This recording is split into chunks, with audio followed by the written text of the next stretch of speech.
Johnny master వెనకాల ఒక పెద్ద కుట్ర జరుగుతుంది. దాని వెనకాల ఎవరి హస్తాలు ఉన్నాయో కూడా నాకు తెలుసు.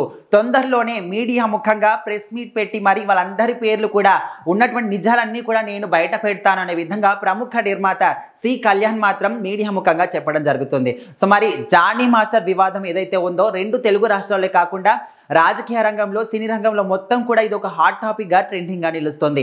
గత 4-5 రోజుల నుంచి కూడా ఎక్కడ చూసినా కూడా జానీ మాస్టర్.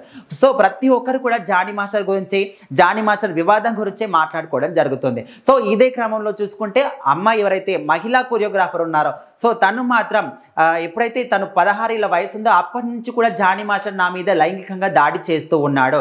సో అందులో తన భార్య హస్తం కూడా ఉంది. సో వాళ్ళు ఒకవేళ నేను దీనికి ఒప్పుకోకపోతే తిట్టడం కానీ కొట్టడం కానీ లేకపోతే ఇవన్నీ ఎవరికైనా చెప్తే నీ జీవితం కూడా ఇప్పటికే ఎండ్ అయిపోతుంది, నీకు అవకాశాలు రాకుండా చేస్తాం, లైఫ్ అనేది లేకుండా చేస్తాం అనే విధంగా కూడా వాళ్ళు బెదిరించారు.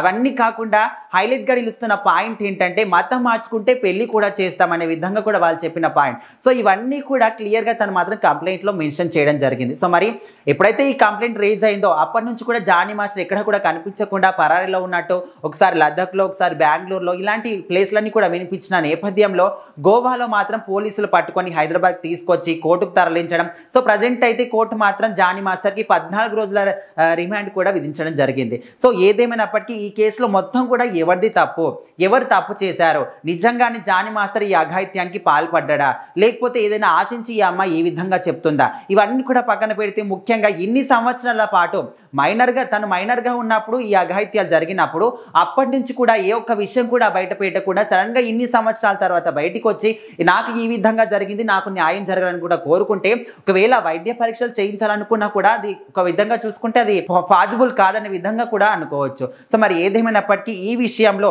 ప్రముఖ నిర్మాత సి కళ్యాణ్ మాత్రం స్పందిస్తూ సో దీని వెనకాల ఒక పెద్ద కుట్ర జరుగుతుంది, కొంతమంది కావాలని జానీ మాస్టర్ మీద ఇంత పెద్ద కుట్ర జరిపిస్తున్నారు, కావాలని అమ్మాయిని రెచ్చగొట్టి ఈ విధంగా కేసులు పెట్టించారు. సో ఇప్పుడిప్పుడే జానీ మాస్టర్ ముందుకు ఎదుగుతున్నాడు. సో రీసెంట్ గానే నేషనల్ అవార్డు వచ్చింది, సో మంచి పేరు వస్తుంది అనే విధంగా కొంతమంది ఓర్వలేక ఈ విధంగా చేస్తున్నారు. సో ఖచ్చితంగా కొంతమంది పెద్ద పెద్ద హస్తాలే దీని వెనకాల ఉన్నాయి. సో వాళ్ళందరి కుట్రలు ఏంటో, సో మరి వాళ్ళు ఎవరో, ఏమేమి నిజాలు ఉన్నాయో ప్రతి ఒక్క నిజాన్ని కూడా తొందరలోనే ప్రెస్ మీట్ పెట్టి మీడియా ముఖంగా నేను చెప్తాననే విధంగా సి కళ్యాణ్ చెప్పడం జరుగుతుంది. సో మరి ఏదేమైనప్పటికీ ప్రజెంట్ మాత్రం జానీ మాస్టర్కి సంబంధించి ఈ యొక్క వివాదం అయితే తెలుగు రాష్ట్రాల్లోనే కాకుండా సినిమా రంగంలో రాజకీయ రంగంలో మొత్తం మీద కూడా దుమారం లేస్తూ ఒక సంచలనంగా మారిపోయిందని చెప్పుకోవచ్చు.